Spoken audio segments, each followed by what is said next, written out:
Evet, mümkün olduğu kadar kısa tutmaya çalışacağım. Evet, sevgili hazırım. Şu anda federasyonumuz içerisinde 2 tane keskin grup oluşmuş durumda. Bunu inkar edemeyiz. Hayır, üye olmayalım diyenler var. Kesinlikle biz üye olalım diyenler var. Herkesin de mesnet olaraktan ortaya koyduğu bir takım iddialar var. Bunlar neden kaynaklanıyor? Kuruluş aşamasını Fahri kardeşim çok güzel ifade etti. Ben kuruluş çalışmasında bulunmadım ama ondan sonraki bütün çalışmaların içerisinde varım. Benim açımdan Kaffed'in, bugünkü Kaffed'in, Kafkur, Kafter ve Kaffet süreci içerisinde anasının ak sütü gibi kazanılmış, ta 1. Kongresi'nden kazanılmış üyelik ve kuruculuk hakkı vardır ve Kaffet DÇB'nin üyesidir. Bu tartışmalar neden kaynaklanıyor? İşin hukuki boyutu var. Bir de DÇB içerisinde yaşanan sorunlar var. Bunları bir kere birbirinden ayırmalıyız. Hukuki boyutunun, tartışmaların hukuki boyutundaki en önemli neden, şu anda ilk kuruluşundan beri Rusya yasalarıyla Türkiye yasalarının birbiriyle uyumlu olmaması. Bugün aramızda birçok arkadaş vardır. Gitmiş Kafkasya'dan pasaport almış arkadaşlar vardır. O pasaportlar yasal değildir Türkiye açısından. Çünkü 2 çifte vatandaşlık şey yok ama o pasaportlarla Rusya'ya gittiğiniz zaman siz Rus vatandaşlarının haklarına sahipsiniz. Vatandaş olaraktan kabul ediliyorsunuz. O pasaportu taşıyorsunuz. Bizim üyeliğimiz de aynen o şekilde oldu. Çünkü o zaman Türkiye'de Fahri kardeşimin ifade ettiği gibi son derece yoğun baskılar altındaydık. O gün Kafkasya'ya giden, gelen, dönüşçü olaraktan bizim nitelendirdiğimiz insanların hepsini kendi toplumumuzda bir takım insanlar komünist olarak yaftaladılar. Hiçbirisi komünist değildi. Hepsinin tek amacı vardı, anavatan sevgisi vardı. Yüzleri anavatana dönüktü ve bu anavatana dönük olaraktan çok önemli, çok ağır bedeller ödediler. Dolayısıyla bizim DÇB üyeliğimiz son derece zor şartlar altında kazanılmış bir haktır. Rusya Federasyonları açısından geçerlidir. Rusya Federasyonu, koskoca Rusya Federasyonu, affedersin Dingo'nun ahırda değil herhalde. Yani gelecek orada bir Türkiye'den veyahut da Ürdün'den, oradan bizimle aynı durumdadır. Hollanda, Amerika, Almanya, birileri gelecek orada toplanacak, genel kurulu toplantıları yapacaklar, delege olmadan kararlar alacaklar ve böyle bir kurumu yaşatacaklar. Mümkün mü? Mümkün değil. Ancak biz kendi yasalarımız açısından bakıyoruz. Ben çok şey yaptım. Dediğim gibi bizim bir üyelik hakkımız kuruculuk aşamasından geliyor. Kuruculuk deklarasyonunda açık açık Türkiye'nin de kurucu olarak bulunduğu bütün dünyaya Adigece, Rusça ve İngilizce olaraktan deklare edilmiştir. Adalet Bakanlığı'na verilen belgede de ülkeler olaraktan Rusya'daki o zaman Sovyetler Birliği veyahut da Rusya Federal Sosyalist Cumhuriyeti o dağılma sürecinden sonraki dönemde içindeki dernekleri ismen zikrettikten sonra Amerika, Almanya, Hollanda, İsrail ve Türkiye ismen orada üye olduğu bizzat Kalmuk Yuran'ın imzasıyla beraber yanında 2 tane daha imza var. Adalet Bakanlığı'na verilmiştir ve ondan beri de biz üyelik haklarımızı kullandık. Bundan daha sağlam bir belge olamaz. Ama sorunları yok mu DÇB'nin? Biraz önce ilk konuşan Sayın Akkaya sorunlardan bahsetti. Elbette sorunları var. Sorunsuz olması zaten mümkün değil. Kısıtlı imkanlarla çalışan bir şey. Bizim derneğimizin de sorunları var. Ama diyelim ki bugünkü yönetimin düşüncesi bizimki düşüncelerimize aykırıdır diye bizim federasyondan ayrılma gibi bir düşüncemiz yok. Biz beraber yaşıyoruz. Beraber bu toplumun içerisinde birliğimizi, beraberliğimizi tüm fikir ayrılıklarına rağmen koruyarak da bu çok acılar çekilerek kurulmuş olan, çok zahmetlerle kurulmuş olan bu federasyonu korumak zorundayız. Böyle hissediyoruz. DÇB de aynı şekilde. DÇB'yi bozarsak bir daha kurmamız, yeniden var etmemiz mümkün değil. Bizim yapacağımız, Fahriye'ye de katılıyorum, bizim sorunlarla mücadele etmemizdir. Orada da çok demokratik bir rejim yok. Oradaki rejimin yapmış olduğu, Kafkasya'da yapmış olduğu baskılar var. Ancak içine girmekte olduğumuz son derece karmaşık bir süreç var. Bizim beklentilerimiz var. Bizim ana vatana dönüş hakkının tescil edilmesi gibi beklentilerimiz var. Çifte vatandaşlık almak gibi beklentilerimiz var. Üniversiteye çocuklarımızı gönderip orada okutmak gibi beklentilerimiz, çabalarımız var. Bugüne kadar yüzlerce çocuğu DÇB vasıtasıyla götürdük, okuttuk oralarda. Yaz kamplarını yaptık, birçok gencimize anavatan aşkını, anavatanı tanıttık, anavatan sevgisini aşıladık. Dilimiz ve kültürümüz için birçok çalışmaları yaptık. Daha fazlasını da yapabiliriz. Arkadaşım Suriye'den gelenler için ne yapıldı dedi. Suriye'den gelenler için orada DÇB'nin de katkısıyla onlarca boş Rusların bıraktığı evler alındı. O evler arkadaşlara verildi. Orada yapılan çalışmaları ve oraya gelen insanlar için göç dairesinden en yetkililerin gelip de nasıl bizim sorunlarımızı dinlediklerini ve taleplerimizi iletildiğini ben bizzat şahidiyim. Yönetiminden memnun değiliz. Olabilir. Yönetimle ilgili sıkıntılarımız var. Rusya devletinin baskıları var. Ancak biz Türkiye'de de bu baskılarla yaşadık. Orada da bu baskılar var. Bu baskılar var diyerekten iki tane şansımız var. Ya anavatana yüzümüzü döneceğiz, ne bahasına olursa olsun sürdüreceğiz ya da sırtımızı döneceğiz.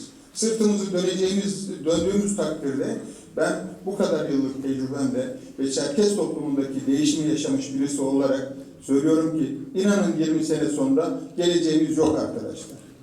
20 sene sonra bugün gençlerimiz internet başında, derneklerimize gelmiyor, iletişimde çok ciddi sorunlarımız var. Bunları yaşatamayız. Bir idealimiz olmalı, o da anavatan idealidir. DÇB'yi beğensek de beğenmesek de, sorunları olsa da biz yaşatmak zorundayız. Bugün benim Ümit kardeşimle aynı şeyleri düşünmüyorum diyerekten, muhalefet ederekten veyahut da yaptığı icraatları mevcut yönetimi beğenmiyorum diyerekten çıkma şansım var mı? Yok böyle bir şey. Biz kurduk DÇB'yi ve sahip çıkmak durumundayız. Hepinize beni dinlediğiniz için saygılarımı bir kere daha sunuyorum. Teşekkür ederim. Can Başkanımıza teşekkür ediyoruz. Şimdi bir yemek arası veriyoruz. Saat 13:10. Bir saat yeterli mi? Peki. Saat 14'te genel kurul devam ediyor. Direkt 14'te başlayacağız. Ona göre pardon, uyarı beklemeksizin saat 14'te genel kurulu açacağız. Afiyet olsun.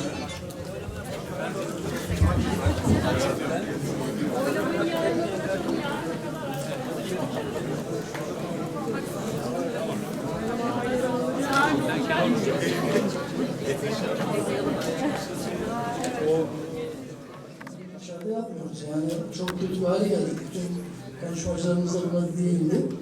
Gerçekten buradan güzel bir gözüküyor bir şey. Öncelikle yarın alınacak karar ne olursa olsun toplumumuz için ben hayırlı olmasını diliyorum. Kısa bir noktaya temas edeceğim. Bundan 3 hafta önce Kafkas Çalanları Derneği'nin Anavatan'a düzenlemiş olduğu bir ziyarete beni de davet etmişlerdi. Ben de gitmiştim. Ayrıca Türkiye-Rusya Parlamentolar Arası Dostluk Kurumu Başkanı Sayın Murat Bayburt'un yanındaki Çerkez arkadaşlar, milletvekilleriyle beraber onlar da resmi olmayan bir ziyarette bulunmuştu. Adıyaman Cumhuriyetimizin 100. yıl dönümü nedeniyle oradaydık. Dikkatimi çeken bir konu oldu. Önce Şamsır bölgesine gittik. Oradan Adıyaman, Maykop, ardından Çerkez, ardından Kabardey-Balkan'a geçtik, Nalçı'ya geçtik. Yaklaşık bir haftalık bir ziyaret süremiz oldu. Bildiğiniz gibi tabii federasyonda da daha önce görev yapmış olduğumuz hasebiyle birçok resmi dostlarımız da var, resmi olmayan dostlarımız da var. Hepsinin bize sormuş olduğu soru şuydu. Kaffet Şid yaşıyor. Kaffet ne yapıyor? Mukamme Şid Rokurar. Bunlara ne oluyor? Bütün bu sorulara muhatap olduk. Ama resmi olan sorulara biz hiçbir cevap vermedik. Veremedik, vermemiz de doğru olmazdı. Ama gayri resmi olarak bize soran arkadaşlara vallahi evet dedim. Tek söylediğim bu oldu. Vallahi evet. Ama hepsi bunu ısrarla sordular. Neden bu duruma düştüğümüzü, neden bu konuya geldiğini hepsi sordu. Şimdi ben de Sayın Başkanımıza Anavatan'daki dostlarımın samimi sorusunu soruyorum. Neden başkanım bu duruma geldik? Teşekkür ediyorum. Yarınki kurulda da ne karar çıkarsa çıksın, toplumumuz için hayırlı olmasın diyorum. Teşekkür ederim. Teşekkür ederim. Şamil abi buyurun.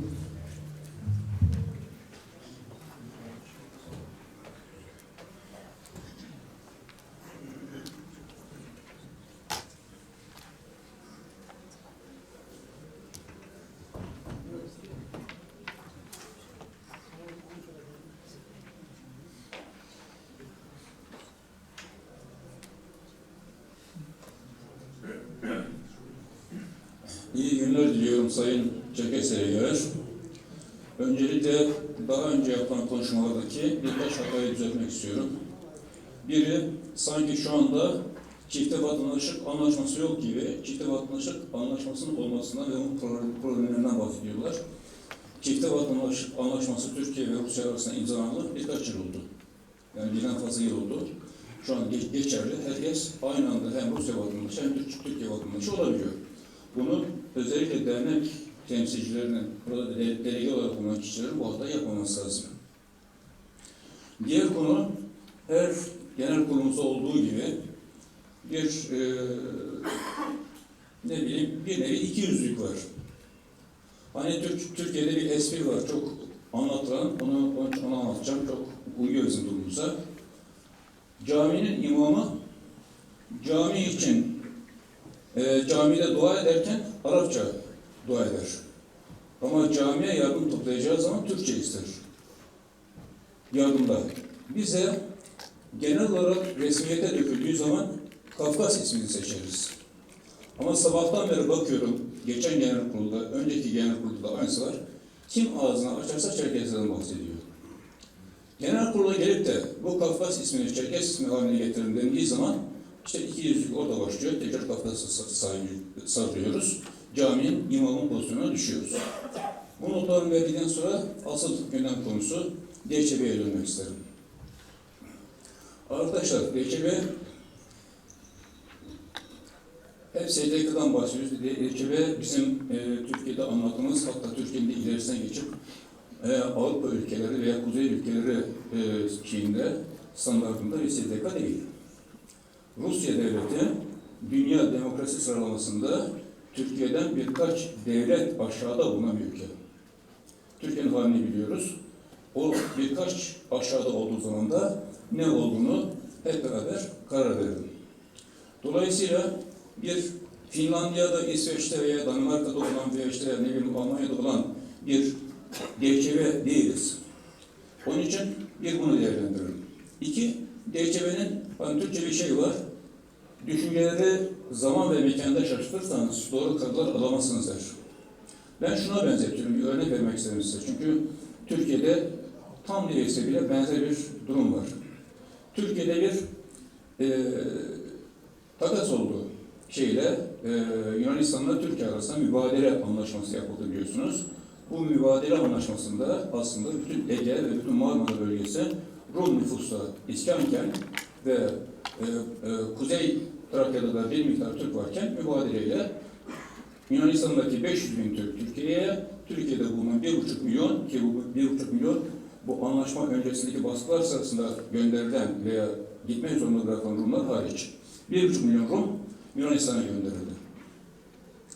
Şimdi düşünün ki bu gönderme olduktan sonra konuyu bilen arkadaşlardan rica edeyim, gözünüzün önüne getirin. Bir Yunanistan Megalo iddiası var. Bu Megalo iddiada, bu haritada Yunanistan dışında başkent İstanbul'dur. Ege ve Marmara bölgesi de Yunanistan olarak geçer. Bu şekilde kabul edilir. Biz Kafkasya'dan Rusya'nın sürdüğü insanlarız. Bunu unutmayalım. O psikoloji orada var. Şimdi eğer Türkiye'nin topraklarında Yunan megalo ideasını kurmak üzere bir federasyon kurulsaydı, merkezi İzmir veya ne bileyim işte Bursa gibi bir yerde bir şey kurulsaydı, federasyon kurulsaydı, bu federasyon üyeleri Almanya'da, Amerika'da işte ne bileyim Yunanistan'da falan olsaydı, Türkiye Cumhuriyeti hükümetinin bu federasyon nezdindeki tavrı ne olurdu? Türk polisinin, Türk resmi makamlarının, kısaca Türk resmi ideolojisinin şekillendirdiği beyinlerin bununla ilgili tavrı ne olurdu? Geçeve bu durumda. Yani geçeve biz çoğunluğu, yani nüfusunun %90'ı diasporada olan, %10'u Kafkasya'da kalmış olan bir halkız. Ve bunları %90'ı Türkiye'ye, Suriye'ye, Ürdün'e vesaire bir sürü yere süren kim? Rusya. O psikoloji orada devam ediyor. Ve Rusya'da şu anda ileri kapitalist bir devlet yok, milliyetçi bir devlet var. Bunlara dikkate aldığınız zaman ben şu şekilde düşünüyorum. DÇB mevcut haliyle bu ince politik çizgi içinde değerlendirilmesi ve olabildiğince kullanılması, olanaklarından istifade edilmesi gereken bir kurumdur. Bunu lütfen dikkate alalım. Teşekkür ederim. İyi günler.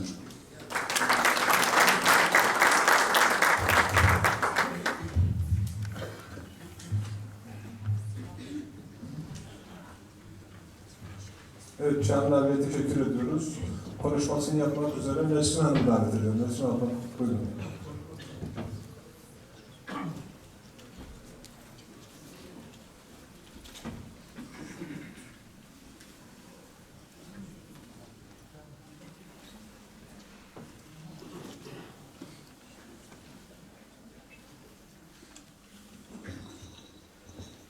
Sayın Divan, değerli konuklar, hepinizi saygıyla selamlıyorum. Konuşmam 2 bölümden oluşuyor. Birazcık STK'lar üzerinde konuşacağım. Belki çok renkli bir konuşma olmayacak. Fakat bilinmesi gerektiğini, temelde yatan sorunların kavramsal çerçevede aynı şeyleri algılıyor olmamamızdan kaynaklandığını düşünüyorum. Konuşmanın 2. bölümünde vakit kalırsa DÇP'den bahsedeceğim. Ama divandan rica ediyorum, süreyi ayarlayamayabilirim. Beni uyarırsanız yarım bırakabilirim konuşmama. Evet, devlet dışı organizasyonlar olarak kabul edilen sivil toplum kuruluşları, özellikleri her ülke için farklı olsa da pek çok büyük projeyi hayata geçirebilmektedir. Aslında sivil toplum kuruluşlarıyla ilgili çok ayrıntılı bilgi verecek durumda değilim şurada. Ama maksadım sivil toplum ve örgütleri hakkında detaylı açıklama yapmayı şu anda zaten çok uygun görmüyorum ama DÇP'nin de bir sivil toplum kuruluşu olarak algılanması nedeniyle düştüğümüz hatalara dikkat çekmek, biraz altını çizmek için bunları söylemek istiyorum. Türkiye'de 80'li ve özellikle 90'lı yıllardan itibaren küreselleşme rüzgarlarının etkisiyle hukuki düzenlemeler yapılmış ve özellikle 2000 yıllarında vakıf, dernek ve üye sayılarında hızlı artışlar olmuştu.